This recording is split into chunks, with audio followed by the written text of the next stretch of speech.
આ વ્યક્તિગત વિષય છે. વરાણે એમાં લવ જેહાદ એવું ન હોય. પ્રેમને કોઈ સીમા નથી હોતી, એને કોઈ ધર્મ નથી હોતો. અને ધર્મ તો ટેમ્પરરી હોય, એમાં કંઈ.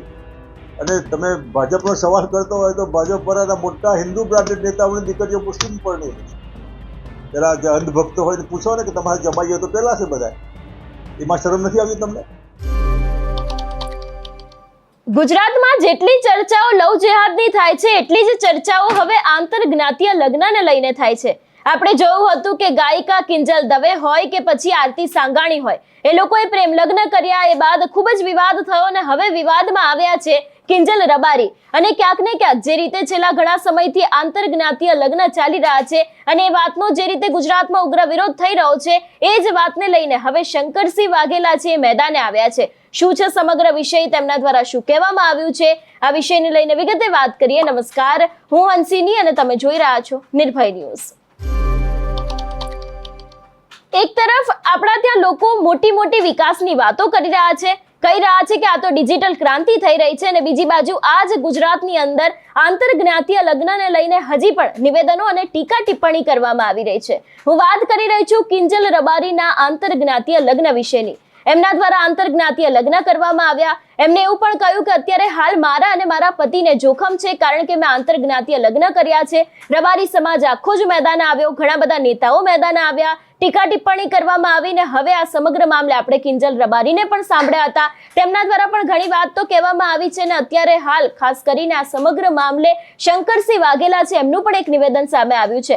એમના દ્વારા એવું પણ કહેવામાં આવ્યું છે કે લગ્ન એ વ્યક્તિગત વિષય છે, તેમાં કોઈ પણ લવ જેહાદ જેવું કશું હોતું નથી. પ્રેમ કોઈ સીમા નથી હોતી કે અથવા તો પછી કોઈ ધર્મ નથી હોતો.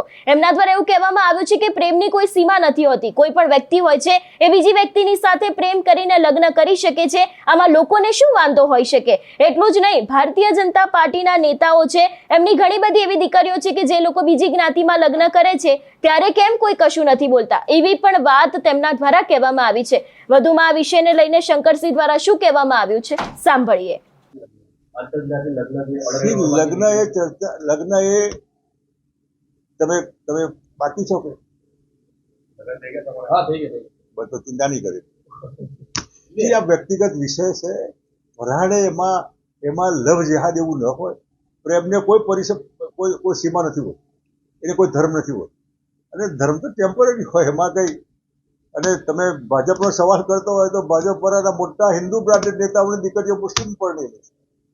પેલા જે અંધભક્તો હોય પૂછો ને કે તમારે જમાઈ હોય તો પેલા છે બધા. એમાં શરમ નથી આવી તમને? લગ્ન એ તમે બાકી છો કે બધો ચિંતા નહીં કરે. આ વ્યક્તિગત વિષય છે. વરાણે એમાં લવ જેહાદ એવું ન હોય. પ્રેમને કોઈ સીમા નથી હોતી, એને કોઈ ધર્મ નથી હોતો. અને ધર્મ તો ટેમ્પરરી હોય, એમાં કંઈ. અને તમે ભાજપનો સવાલ કરતો હોય તો ભાજપ પરના મોટા હિન્દુ બ્રાન્ડેડ નેતાઓની દીકરીઓ મુસ્લિમ પણ નહીં. પેલા જે અંધભક્તો હોય પૂછો ને કે તમારે જમાઈ હોય તો પેલા છે બધા. એમાં શરમ નથી આવી તમને? હવે વાત કરીએ કિંજલ રબારી વિશે. તો પાટણના જાણીતા લોક ગાયિકા કિંજલ રબારી પ્રેમ લગ્નના વિવાદ અત્યારે હાલ સોશિયલ મીડિયામાં ખૂબ જ ચાલી રહ્યો છે. કિંજલ રબારી દ્વારા પોતાના સોશિયલ મીડિયામાં વધુ એક વિડીયો મૂકવામાં આવ્યો હતો, જેમાં તેમણે સમાજના આગેવાનો સામે ગંભીર સવાલો ઉઠાવ્યા છે અને ન્યાયની માંગ કરી છે.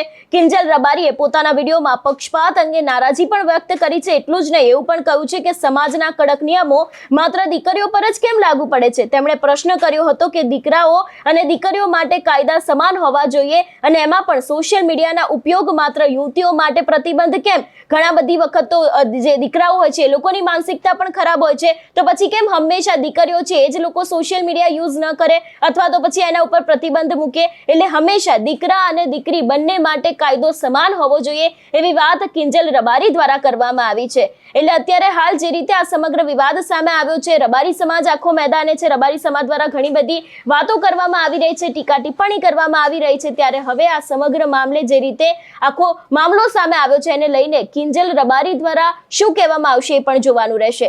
તમારું શું માનવું છે આ વિષયને લઈને અમને કમેન્ટ કરીને ચોક્કસથી જણાવજો. તેની સાથે અમારી ચેનલ નિર્ભય ન્યૂઝને લાઇક, શેર અને સબસ્ક્રાઇબ કરવાનું ભૂલશો નહીં. નમસ્કાર.